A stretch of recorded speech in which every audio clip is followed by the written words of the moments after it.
룻기 2장 17절부터 23절 말씀 교독합니다. 오늘 말씀은 나오미가 룻과의 대화 속에서 하나님의 인도하심을 기대하는 것을 내용으로 하고 있습니다. 그래서 오늘 말씀의 제목을 인도하시는 하나님이라는 제목으로 은혜 받기로 원합니다. 룻이 시어머니에게 하루 일정을 이제 보고하며 나누고 있습니다. 17절부터 19절 말씀입니다.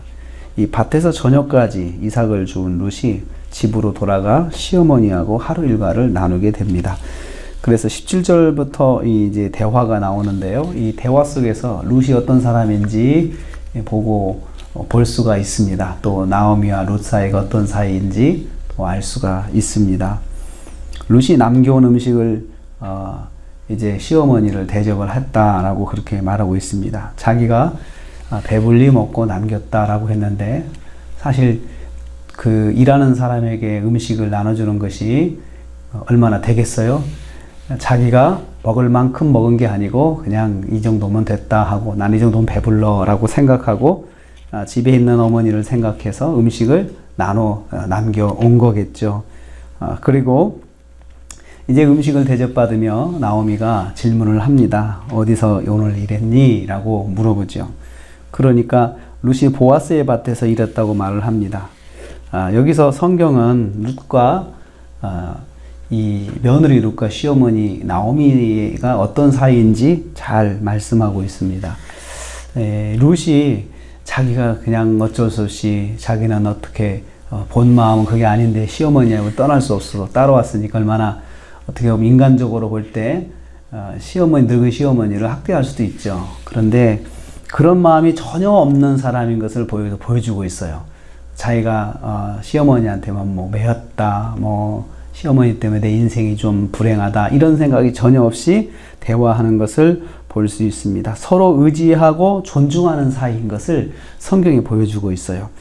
그래서 하나님의 인도하심을 받으려면 가족끼리도 서로 의지하고 존중하는 그런 모습이 있어야 가정 안에 하나님의 인도하심이 있다라는 것을 우리는 여기서 볼 수가 있습니다. 가족끼리 서로 싸우고 다투면서 하나님의 인도하심을 기대할 수는 없잖아요. 그래서 그런 가정에 하나님이 인도하시는 것을 볼 수 있습니다.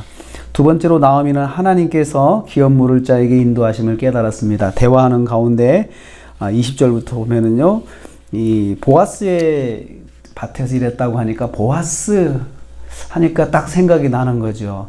우리 친족 중에 한 사람인데 기업 물을 자 중에 한 사람이다. 이 말은 이제 룻을 거둘 수 있는 사람 중에 한 사람이다 라는 것을 이 나오미가 깨닫습니다.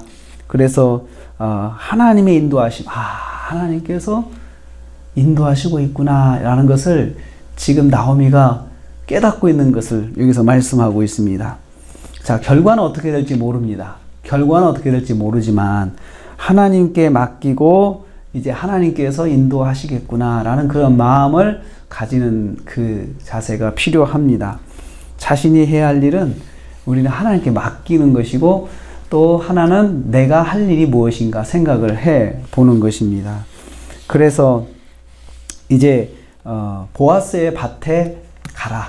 다른 밭에 가지 말고 보아스 밭에 가라 라고 말을 합니다. 그리고 보아스 밭에 가서도 소년들 틈에 있지 말고 소녀들 틈에, 여자들 틈에 있어라. 남자들 틈에 있지 말고 여자들 틈에 있어서 거기서 일을 해라 라고 이야기를 합니다. 이렇게 지시하는 것은 이 나오미가 느끼는 게 있으니까 그렇습니다. 하나님께서 인도하시면 여기서 우리 며느리가 사람을 만날 수 있겠구나 라는 그러한 것을 깨달은 거죠. 그래서 결과는 하나님께 맡기고 이제 룻이 해야 할 일, 여자들 틈 속에 있고 그 다음에 보아스의 밭에 있어야 된다는 것을 딱 지시를 합니다. 하나님의 인도하심을 받으려면은 결과는 하나님께 맡기고 내가 해야 할 일을 우선 최선을 다하는 것이 하나님의 인도하심의 방법입니다. 세 번째로 룻이 순종을 했다라고 말하면 23절 말씀에 그래서 룻이 소녀들과 가까이 있어서 추수를 마칠 때까지 보아스의 밭에 계속 나갔다라고 했습니다. 결과가 어떻게 될지는 모릅니다. 그렇지만 룻이 한 일은 시어머니의 말에 순종하는 거죠. 그러니까 시어머니는 인도자입니다. 인도자고 룻은 당사자인데 하나님의 인도하심을 받으려면 그래도 사람 가운데 인도자가 또 필요합니다. 또 이렇게 해야 된다. 먼저 아는 사람이, 하나님을 아는 사람이 인도할 때 인도자의 말을 듣고 순종하는 것도 하나님의 역사를 위해서 꼭 필요한 과정 중에 하나입니다.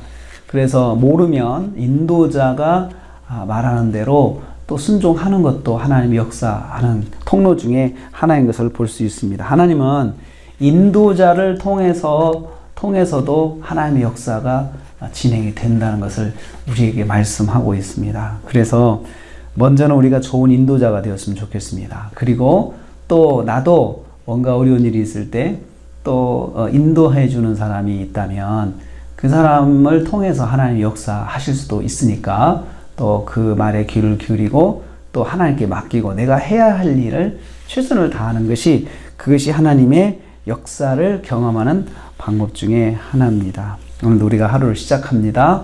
하나님께서 우리가 해야 할 일에 최선을 다할 때 하나님의 역사가 나타납니다.